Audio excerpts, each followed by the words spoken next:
Yosef assim se expressou: não foste vós que me enviaste para cá, mas foi Elohim. Isso tudo mostrava um coração liberto, um coração livre. Nós já sabemos, já comentamos a despeito de todas as dificuldades enfrentadas, todos os sofrimentos e angústias. Yosef, ele vai agora usar os membros do seu corpo a favor da justiça. Nós já falamos sobre o espírito, falamos sobre a alma e hoje queremos falar um pouco sobre o corpo. Tudo que Yosef passou daria motivo para ele para agir na transgressão, para agir no pecado. Poderia usar o seu corpo para manifestar vingança, poderia usar o seu corpo para manifestar ódio, mágoas, ressentimentos, mas nós vemos exatamente o contrário. Ele fala para os seus irmãos: para a conservação de vida, o Senhor me enviou diante da vossa face. E ele vai consolar os irmãos para que eles não se entristecessem, porque de fato o Senhor estava no controle de tudo. E até mesmo quando ali o pecado de adultério estava diante dele, ele também vai usar o seu corpo para a prática da justiça e não para a prática da iniquidade. Todas essas ações de Yosef, a forma como ele usou o seu corpo como instrumento da justiça, é fruto da sua união com o Senhor, do seu espírito regenerado, da sua alma purificada, da obediência à palavra e, consequentemente, isso vai se manifestar através do seu corpo. E Romanos 6 diz para que o pecado não venha reinar no nosso corpo, para obedecermos às suas concupiscências, aos seus desejos carnais pecaminosos, nem para apresentarmos os nossos membros como instrumentos da iniquidade, mas apresentarmos os nossos membros a Elohim como instrumentos da justiça. A primeira coisa aqui, eu preciso saber o que é pecado. Pecado não é o que uma religião determina, não é o que uma denominação religiosa determina, não são os costumes e tradições dos homens. Pecado é aquilo que a Escritura Sagrada determina. Isso é muito importante, porque pecado não vai depender da cabeça de homem algum. O que a Escritura diz em 1 Yohanan é que o pecado é a transgressão à lei. Pecado é a transgressão ao mandamento, é a rebelião contra a Torá do Senhor. Pecado é iniquidade, que é a transgressão à lei. Então, para saber se a pessoa está pecando ou não,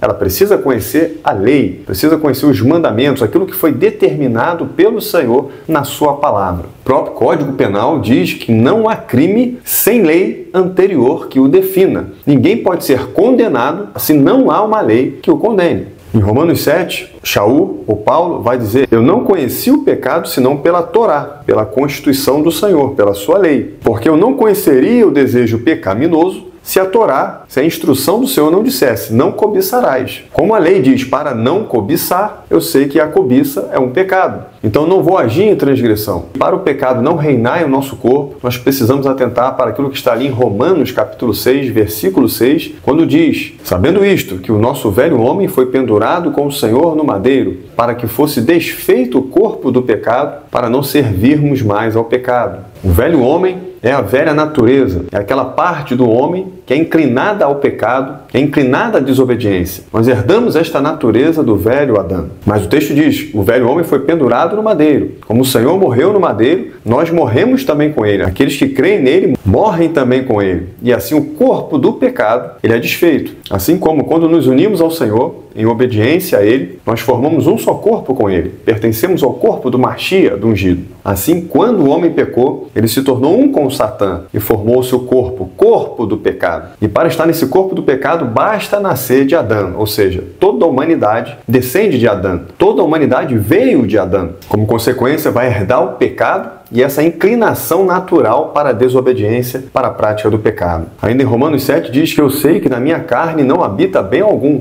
porque a carne era corrupta por natureza. Com efeito, o querer está em mim, mas eu não consigo realizar o bem, porque não faço o bem que eu quero, mas o mal que eu não quero fazer, esse eu faço. Essa é a situação da velha humanidade. A pessoa até não quer pecar, ela não quer desobedecer, mas ela não tem força. O mal que ela não quer fazer é o que ela vai fazer porque ela é escrava do pecado. E o bem que ela quer fazer, a obediência ao Criador, aos seus mandamentos, porque sabe o quanto isso lhe fará bem, o quanto isso lhe trará vida, paz e saúde, mas mesmo assim falta força para praticar o bem. Todo ser humano na velha natureza se acha nesta situação. E não há poder da parte humana, poder do conhecimento humano para libertar o homem desta situação. Shaul percebeu isso, um grande homem, que foi um grande servo do Senhor, no versículo 22 diz: segundo o homem interior, tenho prazer na Torá de Elohim, eu quero praticar, eu amo a Torá. Mas no versículo 23 ele diz: mas vejo nos meus membros outra lei, outra Torá, que batalha contra a Torá do meu entendimento e me prende debaixo da Torá do pecado. Ele queria praticar a Torá de Elohim, mas ele estava prisioneiro à Torá do pecado. O pecado o escravizava, o pecado o oprimia, o dominava. Ele chega à conclusão: miserável homem que sou, quem me livrará do corpo desta morte? Como fazer para escapar da escravidão do pecado? Para que o velho homem de fato seja pendurado no madeiro. Ele vai trazer aqui a solução. Dou graças a Elohim por Yeshua, o ungido. E no capítulo 8, versículo 1 diz: portanto, agora nenhuma condenação há para aqueles que estão em Yeshua, ungido, porque o Senhor, quando ele foi pendurado no madeiro, ele destruiu este corpo do pecado. Quando o homem se une a Yeshua, o homem sai deste corpo do pecado, deixa de ser escravo do pecado, e agora ele tem condições de fazer o bem. Agora ele tem condições de obedecer. Ele vai dar graças ao Senhor, graças a Elohim por Yeshua, ungido, porque ele percebe a obra que foi realizada no madeiro. Ele percebe que o sacrifício do Senhor Yeshua no madeiro foi um sacrifício que trouxe libertação, trouxe liberdade, felicidade ao homem.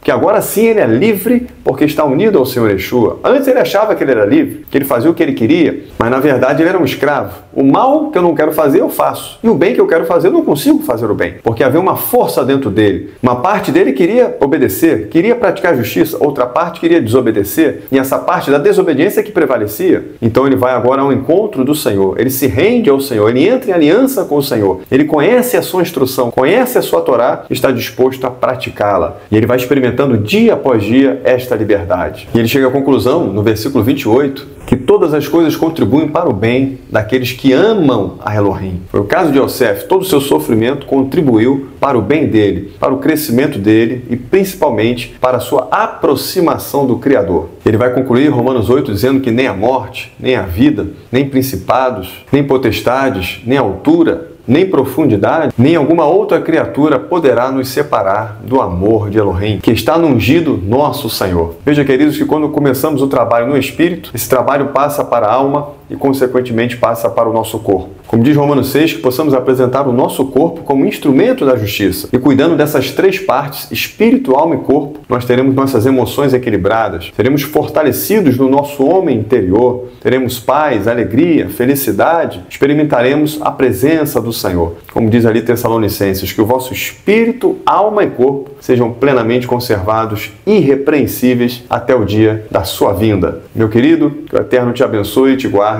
Até a próxima.